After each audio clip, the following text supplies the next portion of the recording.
I didn't find the job listing for Stinson Municipal Airport on Indeed or LinkedIn. I found it pinned to the corkboard of a laundromat on the south side of San Antonio at 3 in the morning. I was there because I was sleeping in my car, a Corolla that smelled of stale fast food and failure, and the laundromat was the only place with lights on and a bathroom I could use without buying anything. My life had dissolved over the previous 6 months. It wasn't a dramatic explosion, just a slow, eroding crumble. I'd lost the logistics manager job due to restructuring, which is corporate speak for replaced by software. Then came the divorce papers, served by a process server who looked more sympathetic than my wife had in years.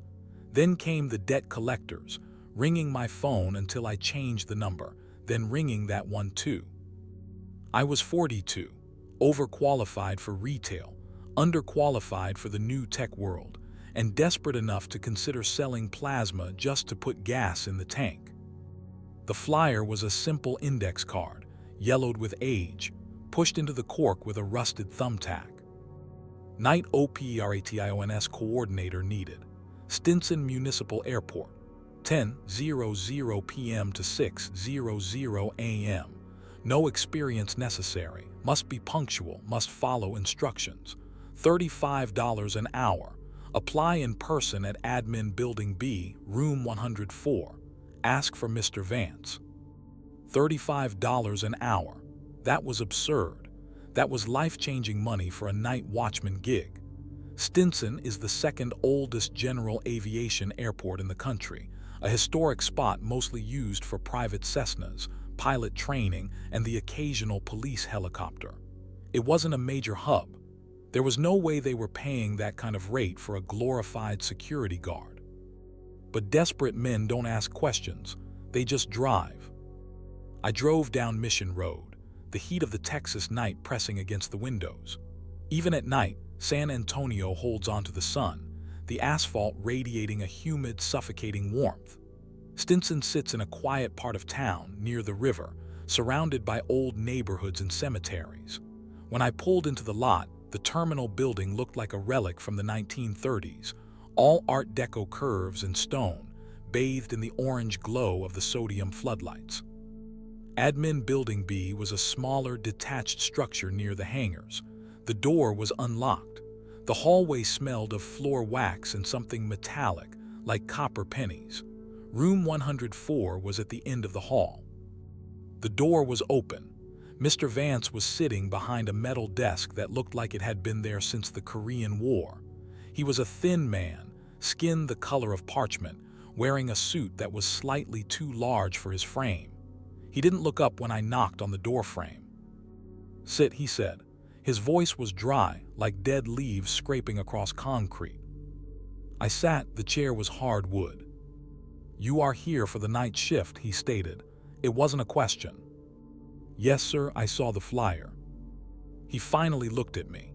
His eyes were a watery, pale blue, and for a second I felt like he was looking through my skull at the wall behind me. He opened a manila folder on his desk. "David Miller," he said, born 1983, logistics background, recently divorced, credit score below 500, sleeping in a 2018 Toyota Corolla. I froze. I hadn't told him any of that. I hadn't even given him my name yet. "How do you know that?" I asked, my voice tightening. Mr. Vance ignored the question. He slid a single sheet of paper across the desk. It was already filled out. My name, my social security number, my signature. It was scrawled in blue ink that looked terrifyingly like my own handwriting. "We have a high turnover rate, David. The hours are difficult. The solitude affects some people. We need someone who has nowhere else to go, someone who will stay because the alternative is the street. Is that you?" I looked at the contract. The salary figure was right there. It was real. "That's me," I whispered. "Good." Vance closed the folder. He reached into a drawer and pulled out a heavy iron key ring and a folded piece of paper. He placed the paper in the center of the desk and pressed his hand flat over it. "This is the protocol list," he said. I reached for it, but his hand stayed down. He leaned forward, his watery eyes suddenly sharp, intense. Listen to me very carefully, David. This is not an employee handbook. This is not a list of suggestions. This is the only thing standing between you and the soil. You are going to pick this up, and you are going to read every single word before you even think about unlocking the main terminal. I nodded slowly. I understand. No, you don't, Vance hissed. He tapped the paper. The airport is old. It has habits. It has moods. These rules are the compromise we made to keep it operating. You must follow them to the letter. If it says close your eyes, you squeeze them shut until it hurts. If it says run, you run until your lungs burn. There is no gray area. There is no improvisation. You deviate by an inch, and there will be nothing left of you to fire in the morning. He lifted his hand. Read it now in front of me. I picked up the paper. It felt heavy like parchment. It wasn't typed on a computer. It looked like it had been hammered out on an old typewriter, the letters slightly uneven, the ink pressed deep into the fiber of the page. Operational Rules for Night Watch, Stinson Municipal Airport. Rule 1. The airport is closed to the public from 11:00 p.m. to 5:00 a.m. If you see anyone in the lobby after hours, check the floor. If they cast a shadow, ask them to leave. If they do not cast a shadow, lock the operations office door and turn your back to the glass. Do not look at them again until sunrise. Rule 2. The vending machine in the pilot's lounge works, but do not purchase the brand of soda labeled Vita Zero. It does not exist. If you see it in the selection window, unplug the machine immediately. Rule 3. Runway 9 is for departures. Runway 27 is for arrivals. If you see a plane landing on the grass strip adjacent to the taxiway, do not log it. Do not look at the pilot. Do not approach the aircraft. It is not one of ours. Rule 4. At 2:15 a.m., the payphone in the main concourse will ring. It is a rotary phone and has been disconnected since 2004. Do not answer it. If it rings more than 10 times, pick up the receiver and immediately hang it up. Do not listen to the voice on the other end. Rule 5. You may see a woman in a teal 1940s flight attendant uniform standing near Gate 2. She is looking for her flight. Do not tell her the flight has been canceled. Tell her it has been delayed due to weather in eternity. She will understand. Rule 6. Hangar 4 is sealed. The doors are welded shut. If you hear banging from the inside, put on the hearing protection earmuffs provided in the desk drawer. The banging is not coming from a person. Do not try to open the hangar. Rule 7. If the runway lights flicker and turn a deep crimson red, close your eyes immediately. Count to 30. If you open them before you finish counting, you will see what is walking on the runway, and you will not be able to unsee it. Rule 8. There is a janitor named Silas. He pushes a yellow mop bucket. He is the only other employee allowed on the premises at night. If you see a janitor pushing a red bucket, hide. That is not Silas. Rule 9. Do not enter the bathroom in the East Wing after 3:00 a.m. The mirrors there reflect things that are happening 5 minutes in the future. Watching your own reflection die is bad for morale. Rule 10. The TSA checkpoint is unmanned. If you see uniformed officers standing there, do not make eye contact. Walk past them briskly. If they ask for your boarding pass, tell them you are just visiting. Rule 11. Sometimes the security monitors will show a bustling airport in broad daylight, even when it is pitch black outside. Do not adjust the contrast. Just watch. If you see yourself on the monitor in the daylight crowd, wave. If the other you doesn't wave back, you are in danger. Rule 12. Never leave the airport before your shift ends at 6:00 a.m. The doors are unlocked, but the parking lot you walk into will not be the one you parked in. I finished reading. I looked up at Vance. Do you have questions? He asked. It's unspecific, I said. It is necessary, he corrected. Take the keys. Go to the main terminal. Lock the door behind you. Do not let anyone in. Do not let anything out. He stood up. The interview was over. Welcome to Stinson, David. Try to stay inside until sunrise. I walked out of the office holding the keys, feeling a mix of elation and a deep, gnawing dread. I had the job. I had a lifeline. But as I walked across the tarmac toward the main terminal, the air felt heavier, thicker. The sound of the city, the distant highway hum, the sirens seemed to fade away, replaced by a profound, ringing silence. The operations office was a glass-walled box overlooking the runway. It was air-conditioned, thank God, and filled with monitors showing various camera angles of the perimeter, the hangars, and the terminal lobby. I sat down at the desk.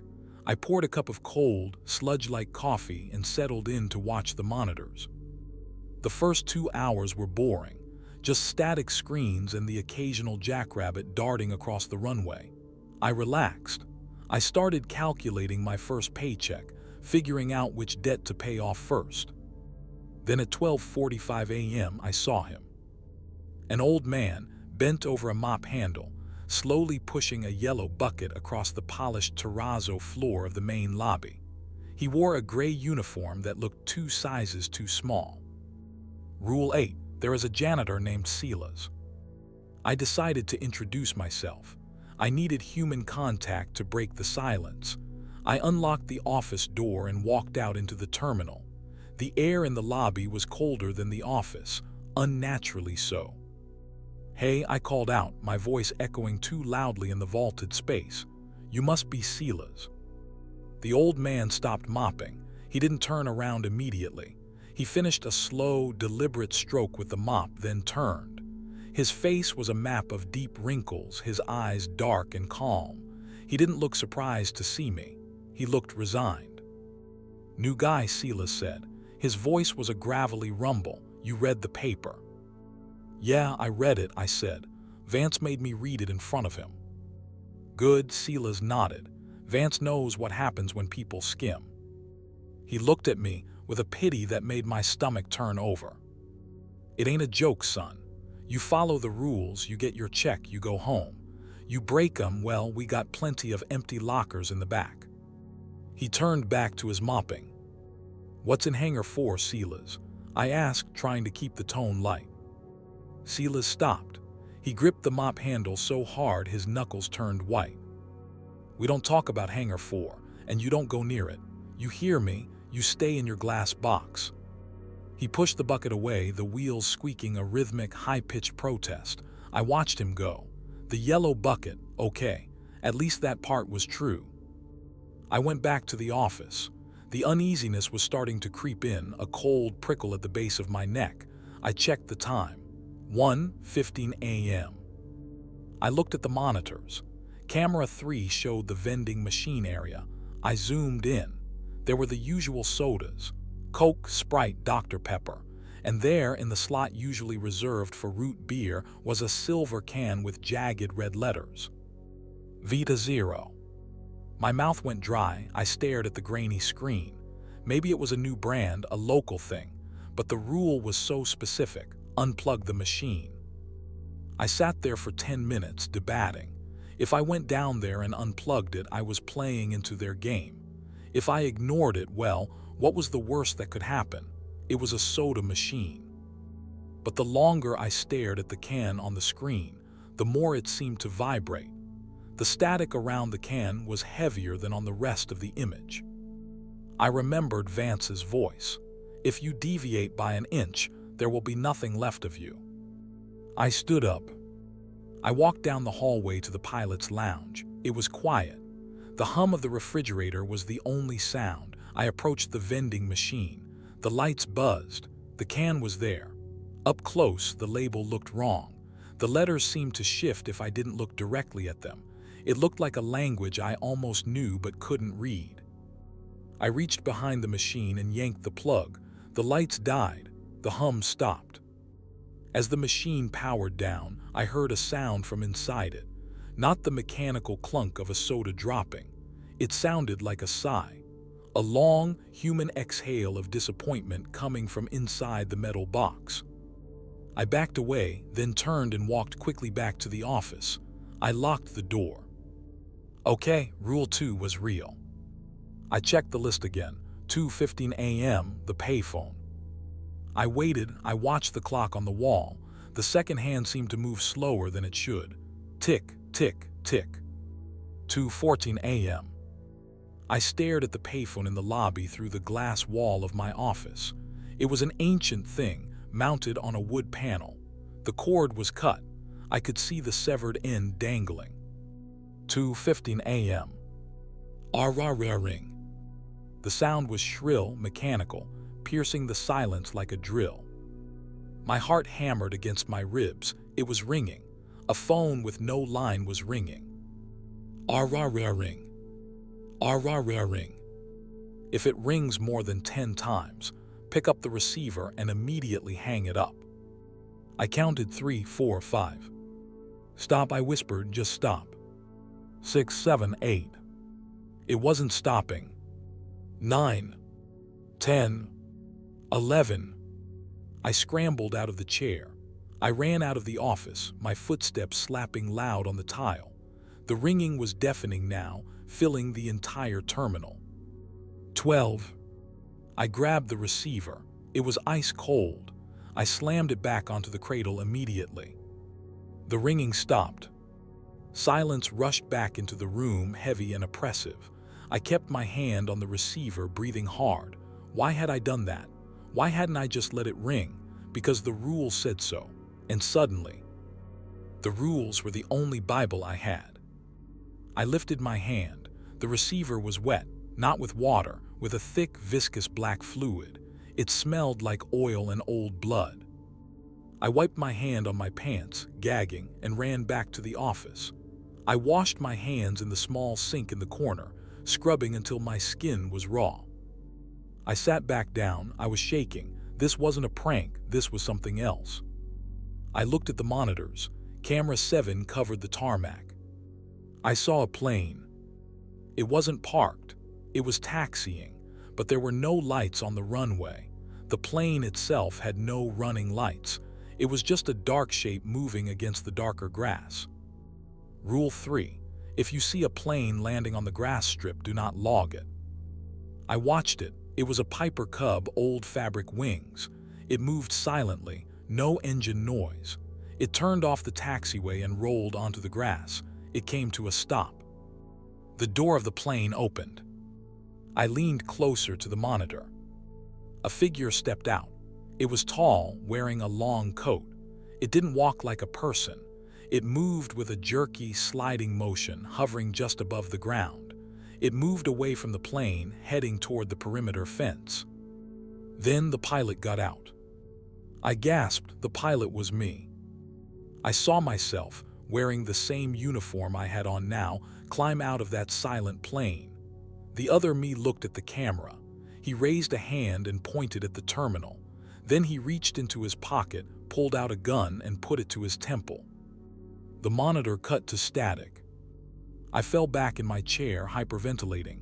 What is this place? I yelled. What the hell is this place? I grabbed the phone on the desk to call 911. The line was dead.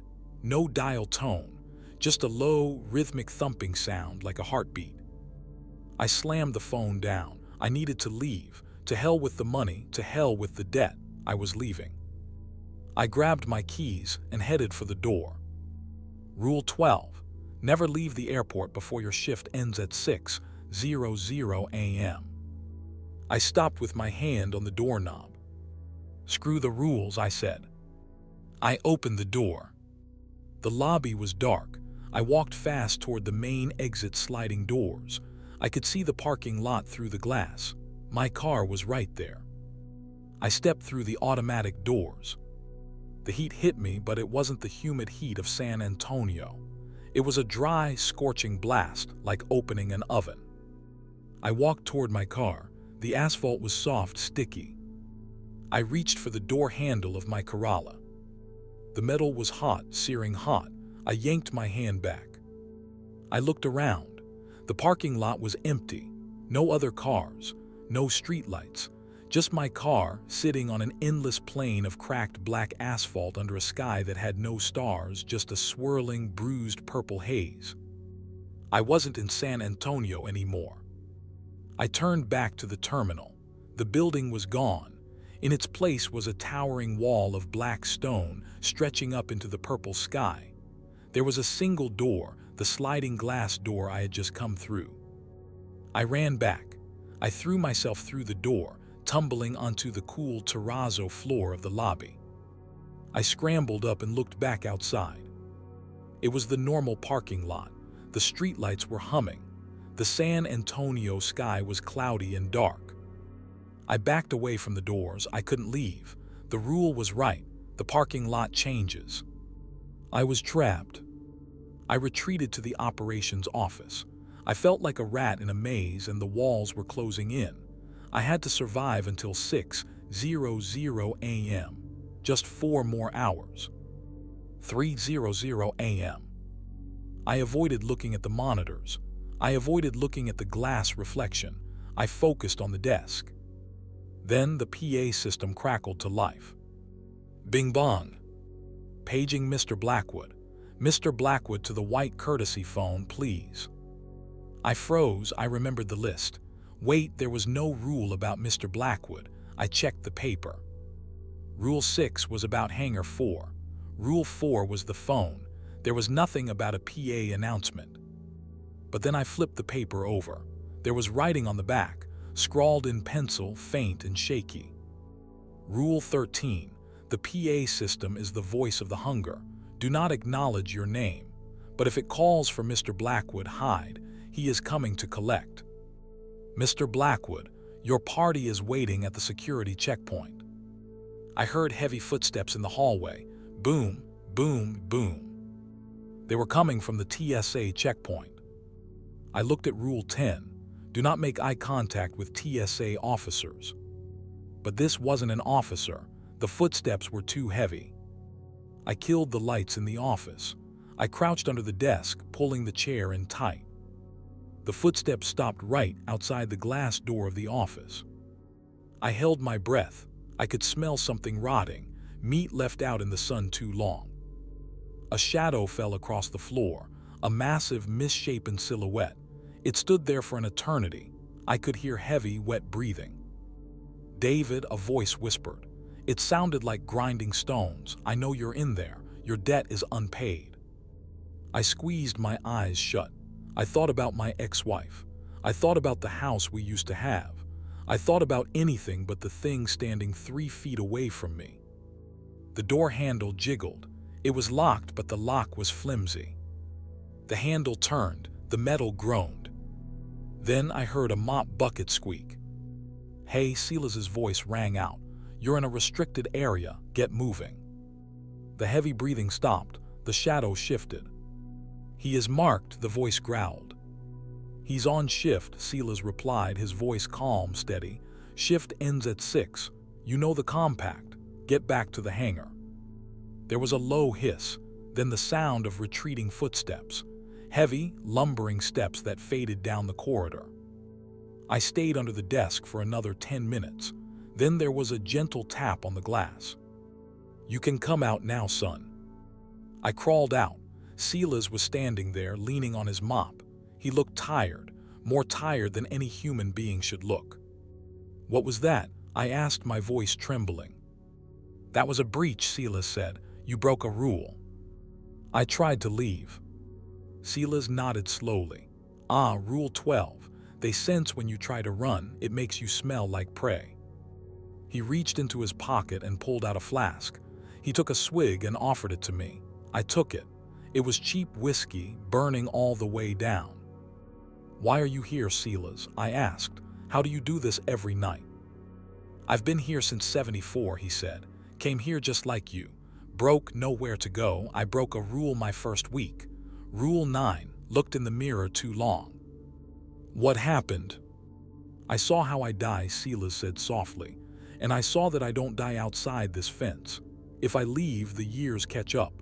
I turn to dust before I hit the highway, so I stay, I clean, I keep the balance. He looked at me. "You're doing okay, David. Most don't make it past the phone call." You hung up. That showed instinct. "I want to quit," I said. "You can't quit tonight. You finish the shift or you finish in a box. Those are the options." He turned his mop bucket around. "Stay in the office. Don't look at the runway lights if they turn red. And for God's sake, if you see the lady in the teal dress, be polite. She's been waiting a long time." He shuffled away. I went back to the desk. 4:00 a.m., 2 hours left. I could do this. I just had to follow the rules. 4:30 a.m. I saw her, Rule 5. She was standing near Gate 2, a woman in a sharp teal suit, pillbox hat, holding a leather valise. She was beautiful in a sad, faded way. She was looking at the departure board, which was currently blank. I remembered the instruction. Tell her it has been delayed due to weather in eternity. I didn't want to go out there, but Silas said to be polite, and the rules were specific. I unlocked the door and walked into the concourse. I kept my eyes on her feet. She was wearing sensible heels. "Ma'am," I said softly. She turned. Her face was pale, perfect like porcelain, but her eyes were empty holes, just black voids where eyes should be. I flinched, but I held my ground. "I'm looking for Flight 402 to Dallas," she said. Her voice was like a scratchy radio recording. "I'm sorry, ma'am," I recited. "The flight has been delayed." "Delayed?" She tilted her head. "Why?" "Due to weather," I said, my voice shaking. "Weather in eternity." She stood still. Then a small, sad smile touched her lips. "Ah," she said, "I see. It's raining there, isn't it?" "Yes, ma'am, pouring." "Thank you, young man." She turned and walked toward the gate door. She didn't open it. She simply walked through it, dissolving into mist as she passed the glass. I exhaled. I was getting the hang of this. 5:15 a.m. The final stretch. The sky outside was starting to lighten, turning a deep indigo. I was back in the office. I was checking the logbook. Then the runway lights flickered. They went out. Then they came back on. Deep blood red. Rule 7. Close your eyes immediately. I slammed my eyes shut. I put my hands over my face. Count to 30. 1, 2, 3. I heard a sound from the runway. A massive, tearing sound, like the sky was being ripped open. 4, 5, 6. Something was landing, something heavy. The ground shook. The glass of the office vibrated. 7, 8. I felt a presence. It wasn't just outside. It was in the room. "Open your eyes, David," a voice whispered. It was my ex-wife's voice. "Look at what you've become." 9, 10. "Don't listen," I muttered. 11, 12. "Look at me," the voice screamed. It changed, becoming a guttural roar. "Look at me." 13, 14. I could feel hot breath on my face. It smelled of sulfur and rot. 15, 16. I wanted to look. The urge was overpowering. I needed to know what it was. Every instinct in my body screamed to open my eyes and confront the threat. 17, 18. "Coward," the voice hissed. 19, 20. The presence receded. The heat faded. 21, 22. The sound of the tearing sky stopped. 29, 30. I opened my eyes. The runway lights were off. The sun was just beginning to crest the horizon, painting the sky in soft pinks and oranges. The tarmac was empty. I slumped onto the desk, weeping. I had made it. 5:55 a.m. I packed my bag. I put the heavy iron key ring on the desk. I watched the clock on the wall.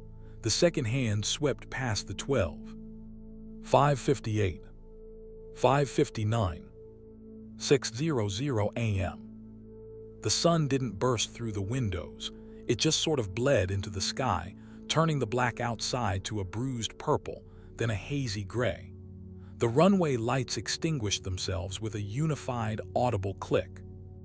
I walked out of the operations office. My legs felt heavy, like I was wading through waist-deep water. I made it to the lobby. Silas was there, leaning against his yellow mop bucket near the exit.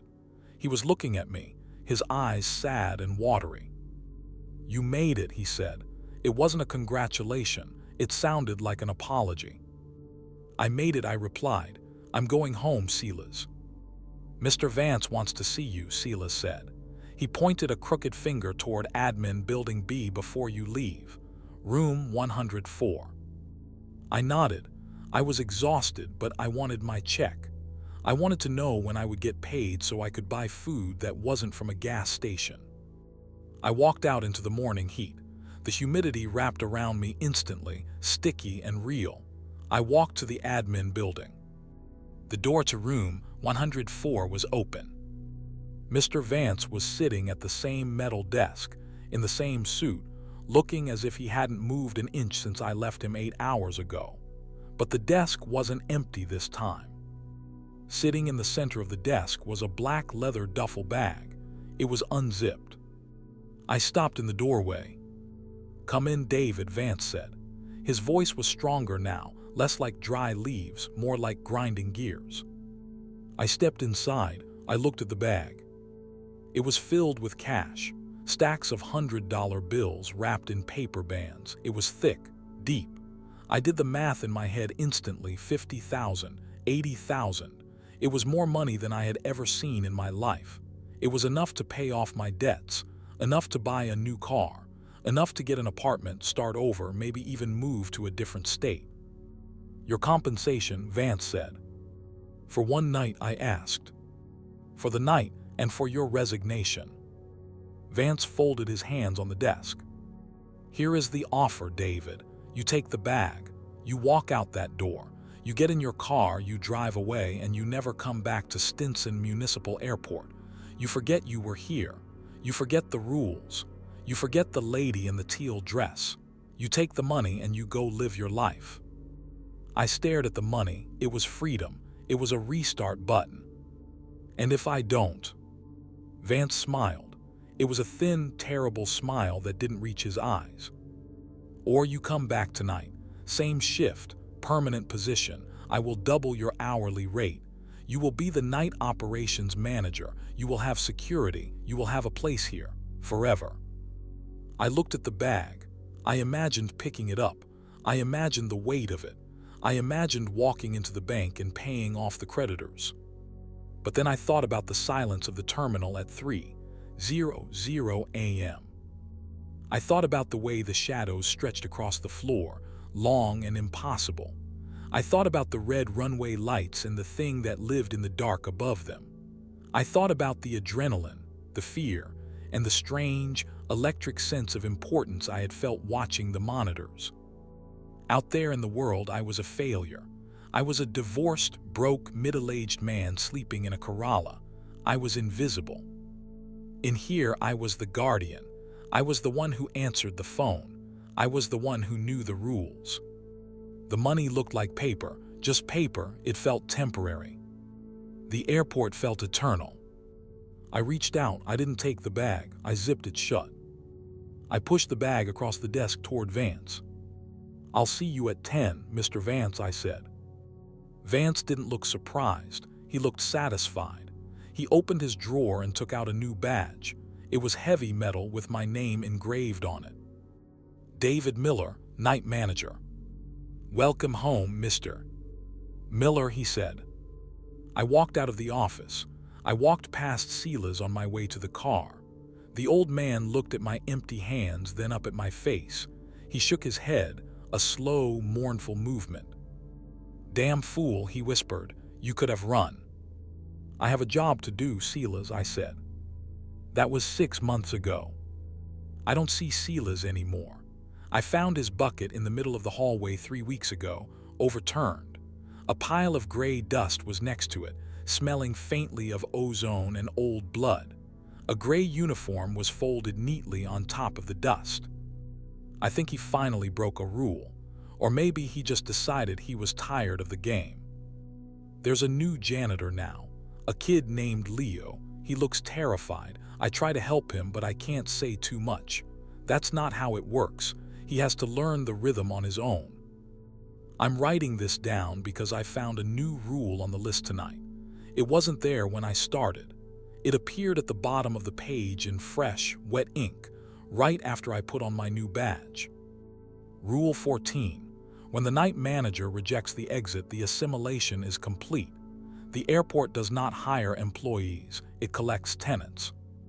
I read that rule and I didn't feel scared. I felt peaceful. I like the airport at night.